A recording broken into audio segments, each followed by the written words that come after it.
Hello student, myself Kiran Sharma from happy Cambridge school. बेटा आज हम अपनी ग्रामर की चैप्टर द प्रीपोजिशन इसे करेंगे। इसे हिंदी में बोलते हैं संबंध सूचक अवयव। देखेंगे कि प्रीपोजिशन कहाँ पर यूज़ होती है। डेफिनेशन से देखेंगे हम। अ preposition is a word which is used before a noun or pronoun to relation with an other noun or pronoun। Preposition वो शब्द है बेटा जो संज्ञा नाउन या प्रनाउन से पहले यूज होता है और उसका रिलेशन दिखाता है हमें दूसरे नाउन या प्रनाउन के साथ। ठीक है, ये हमारा प्रीपोजिशन है। अब प्रीपोजिशन कैसी होती हैं देखिए ज़रा,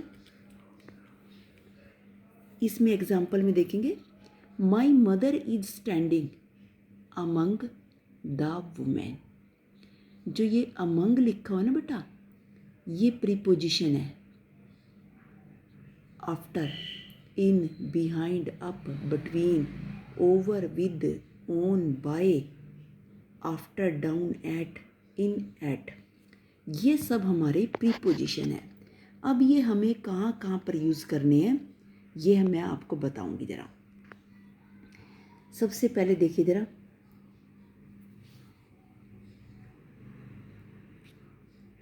ये है हमारे senior to, out of, agree with, afraid of, believe in, listen to, junior to, tired of, aim to, shoot at, pay attention to, died of, prefer to, depend on, desirous of, suffering from. ये बेटा जो ये word लिखे हुए ना 1 to 16, ये जहाँ पर भी आ जाएंगे ना इनके साथ यही लगेंगे। इनके लिए कोई रूल्स नहीं है, इनके साथ तो यही लगेंगे। बाकी के लिए मैं आपको रूल्स बता रही हूँ कि हमें कब किस चीज़ का यूज़, कौन सी प्रेपोजिशन का यूज़ करना है। जहाँ पर भी एम आ जाएगा, टायर्ड आ जाएगा, जूनियर आ जाएगा, टाइड आ जाएगा, डाइड, प्रेफर आ जाएगा, डिपेंड आ जाएगा, इनके साथ अगर डिपेंड के साथ ओन है ना, कहीं पर भी लिखा होगा डिपेंड्स, उनके साथ हमारी प्रीपोजिशन ओन ही आएगी। सफरिंग के साथ हमेशा फ्रॉम ही आएगा। अब हम सबसे पहले देखेंगे सिंस या फॉर। सिंस और फॉर का अर्थ से होता है, दोनों का सेम अर्थ है, मीनिंग है। लेकिन सिंस हमें कहाँ पर यूज़ करना है और फॉर हमें कहाँ पर यूज़ करना है। सिंस एक निश्चित समय के लिए यूज़ किया जाता है, सिंस एक निश्चित समय के लिए यूज़ किया जाता है, और फॉर अनिश्चित के लिए प्रयोग किया जाता है, यूज़ किया जाता है। हम जरा बेटा इसमें एग्जाम्पल से देखेंगे। Atul has been living in Guwahati since 2006। Atul 2006 से गुवाहाटी में रह रहा है। हमने यहाँ पर बेटा हमें निश्चित एक समय पता चल गया है, तो इसलिए हमने सिंस का यूज़ कर दिया यहाँ पर। Gitanjali have been living in Patna for 3 years। Gitanjali Patna में 3 साल से रह रही है।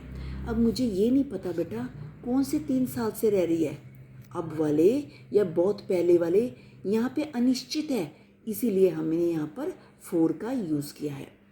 अब सेकंड में आता है मेरे बिटवीन और अमंग। बिटवीन का यूज़ दो व्यक्तियों के बीच में, अगर कोई चीज़ हम डिस्ट्रीब्यूट करते हैं या तो वो बिटवीन का यूज़ 2 व्यक्तियों के बीच में होगा, और अमंग का बहुत सारे व्यक्तियों के बीच में होगा। एग्जाम्पल्स देखेंगे। I share distribute this sweets between Rohan and Sohan. यहाँ बिटवीन इसलिए लगाया बेटा, यहाँ पर जो स्वीट्स हैं सिर्फ रोहन और सोहन के बीच में डिवाइड हो रही हैं, डिस्ट्रीब्यूट बांटी जा रही हैं, इसीलिए बिटवीन लगाया है यहाँ पर। You distributed your sweets among the children. और यहाँ पर अमंग का इसीलिए लगाया है क्योंकि यहाँ पर स्वीट्स सभी बच्चों के बीच में डिस्ट्रीब्यूट की गई हैं। ठीक है, 2 के बीच में करना है तो बिटवीन, और बहुत सारों के बीच में करना है तो अमंग। अब अपॉन और ओवर। अपॉन का अर्थ गतिशील, जो मूव कर रही है चीज़ उसको स्पर्श करते हैं, जो मूव करने वाली चीज़ है उसके लिए। और ओवर का यूज़ वहाँ पर होगा जहाँ पर कोई चीज़ मूव ना करती हो। एग्जाम्पल्स देखेंगे। The ball fail upon the truck. Truck move करने वाला है ना बेटा, गेंद ट्रक पर गिरी तो यहाँ पर अपॉन लग गया। The word are flying over the building. Building तो कोई मूव नहीं करती, ठीक है, उसके ऊपर से उड़ गई, इसीलिए यहाँ पर ओवर लग गया। उसके बाद आता है मेरा एट का यूज़ निश्चित समय के लिए, हमें टाइम का पता हो, किसी स्थिति के लिए, कीमत के लिए, कॉस्ट जिसको बोलते हैं, रात के लिए जैसे एट नाइट बोल देते हैं, छोटे स्थानों को, स्मॉल जो प्लेसेस होता है उनके लिए होता है। देखिए ज़रा, he goes to school at 9 AM। At लग गया, ठीक है, 9 AM मैंने बोला था टाइम के लिए। उसके बाद the uncle is at home. Now मैंने बोला था प्लेस, होम प्लेस है, एट लग गया। आई लिव एट गाजियाबाद, छोटा सिटी है इसीलिए एट लग गया। You will come at night, यहाँ रात के लिए लग गया। मैंने आपको ऊपर भी बताया था।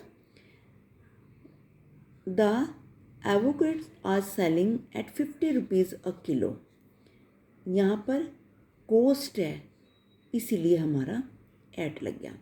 अब आता है इन का यूज़ बेटा बिग सिटी के लिए, निश्चित समय के लिए, और अंदर, इन जैसे रूम के अंदर, सीमा में, ये ईयर्स के लिए, मंथ के लिए होता है। जैसे आई लिव इन कनाडा, बड़ा कंट्री है, देश के लिए हो गया। Netaji was born in 1897, years के लिए बोला था मैंने, इसीलिए इनका यूज़ हो गया। हिमांशु लिव इन मुंबई, बड़ा शहर है, बड़ा सिटी है, इसीलिए इन लग गया। He will come in 2 months, मैंने बोला था मंथ्स के लिए इनका यूज़ होगा। My aunt is in the room, इनका भाई रूम के अंदर ही है। सीमा का मतलब कि उस किसी चीज़ के अंदर होना। एक एग्जांपल और बताती हूँ, जैसे the fish in the water, भाई मतलब कि पानी के अंदर ही है, उसकी सीमा में ही है, यहाँ पे हमारा इनका यूज़ होता है। अब बेटा आपका पेज नंबर 36 है, ये आप अपनी बुक में ही करोगे ये प्रीपोजिशन का। थैंक्स।